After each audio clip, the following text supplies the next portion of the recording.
Yun no. Okay, may tatry tayo ngayon na gadget natin. Matagal na nasa atin to pero hindi natin nagagamit. So anyways, susubukan ko lang today. Tingnan natin kung ano magiging kalalabasan. Okay? Uy, buhay pa yung pasyente natin. Okay, may pasyente tayo. Ayun no. So far, buhay pa siya guys. So, I hope mag-survive siya. Pero malaki na ang kininis niya. Okay? So, papakita ko lang sa inyo yung ating kabok. Okay, pakita ko lang sa inyo yung binibreed natin ng matagal na. Okay, so ako na-istorbo ko sila guys. Mga nagpaparami sila. But anyways, kukuhanin natin siya. Okay, mabilisan lang to. I hope kasya tong... Uy, kasya din. Hindi pala ganun ka. Yun. Okay, mapakita ko sa inyo.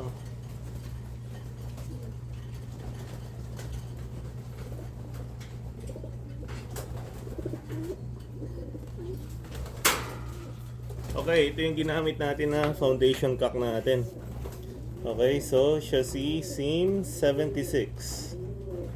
Okay, tatlong magkapatid yung ginamit natin na foundation cock. Dahil magkakapatid sila sa tatay. Ayan, no?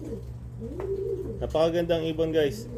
So, originally na-acquire to yung blood na to from Relax Loft. So, dinevelop niya through the years kasi wala na nga si Mr. Dan Severns. So, from Jansen Relax, ang tawag ko sa kanya is Jansim, short for Jansen Nisim. Okay, so ito itsura niya, ito yung pakpak. Okay, so sa kabila, ganun din. Yan, nagpapalit na guys. So ito kailangan natin bunutin, tistis na. So, yan ang itsura niya. Okay? So, yung unang anak niya, papakita ko sa inyo kung anong itsura.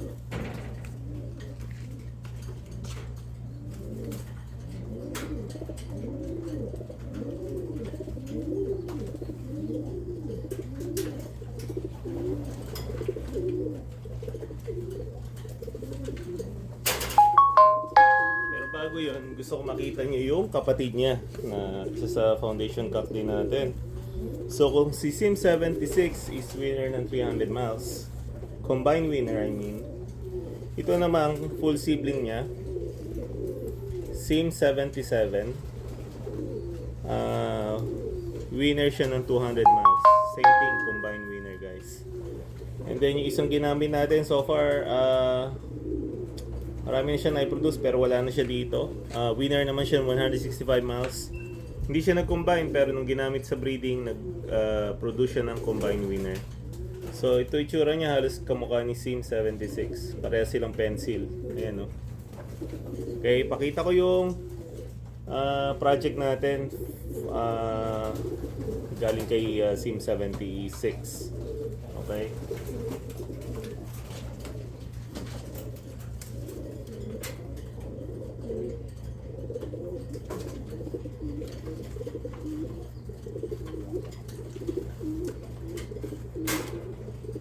So ito yung unang naging anak niya sa akin. So 50% SIM 76 sa original na hen na producer ng multiple winners.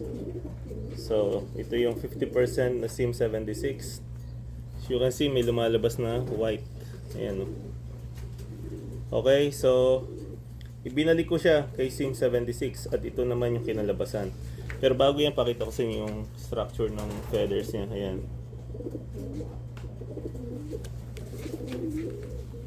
Yan.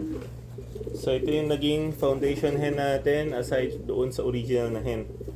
So napakagandang hen. So 90% nga ng breeder natin or na-breed natin for this year, should I say, galing sa mga Johnson.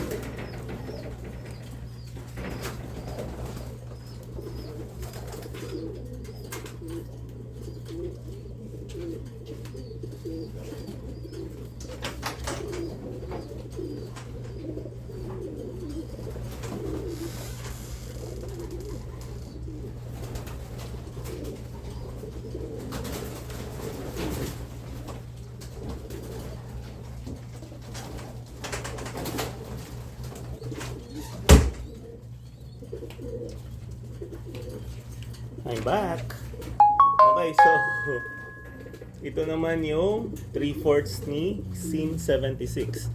So actually pinagugulang ko na lang sila. Papasok na tayo sa stage ng 7/8. So magpo-produce tayo ng 7/8. And then we'll see kung ano kalalabasan. So ito yung structure ng feathers niya. Ang katawan di nagbabago. Puro macho, ayan. Tapos, tingnan yung buntot kung gaano kaigsi. So, may ilap lang, may ilap. Pero ang gagandang ibon. Ang maganda sa kanila, ayan, 3/4 sila produkto ng inbreeding. So, inbred 76 na to.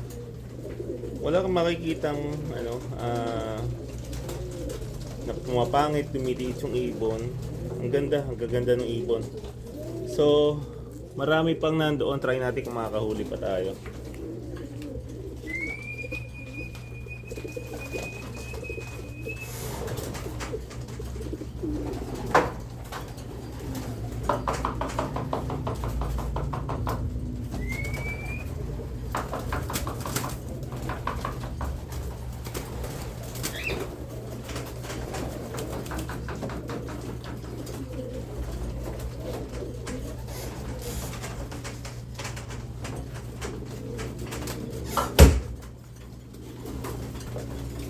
Okay, so ito yung nahuli natin na last clutch ng inbred na SIM 76.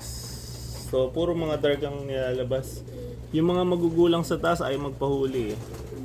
Pero ayan oh. Tapos ang feathers niya ganun din. Pero ang buntot same thing. Napakaganda ng buntot. So ayan. So malalapad yung balikat nila. So pinagugulang ko lang itong mga to. Siguro next month ipoproduce na natin yung 7/8. I'm hoping na umabot pa tayo sa 15-16. After that, re-release na natin yung ibon pabalik kay Kuyang Sim.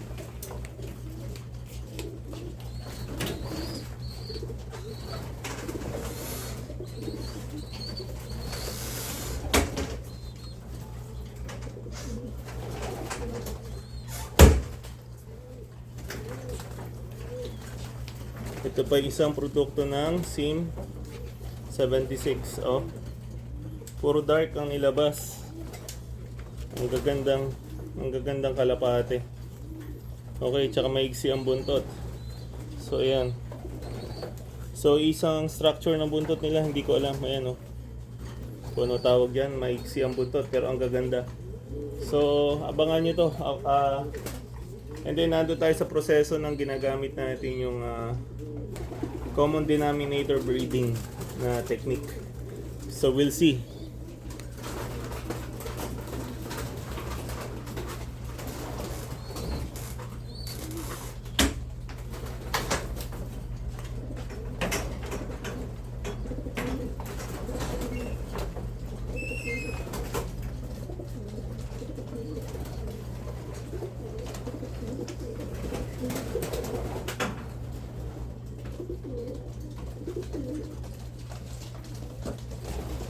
Tapos ito naman yung 3/4 ni SIM 32.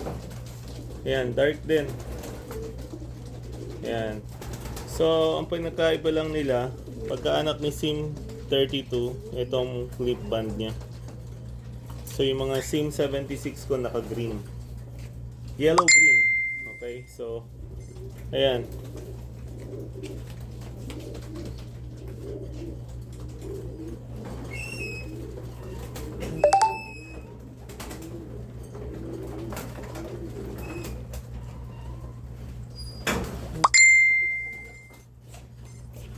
Ito naman yung ano, 50% na SIM, 32. Ganun din ang buntot niya guys, kaya lang naglulugon din yung makikita. Pero isang buntot. Mapa SIM 32, SIM 76, SIM 77. So I guess sa tatay talaga nang galing. Kasi iba't ibang hen, iba't ibang ito kamukha ni SIM 32, iba nanay nito compare kay 77 at 76. Pero ang buntot parehas pa din.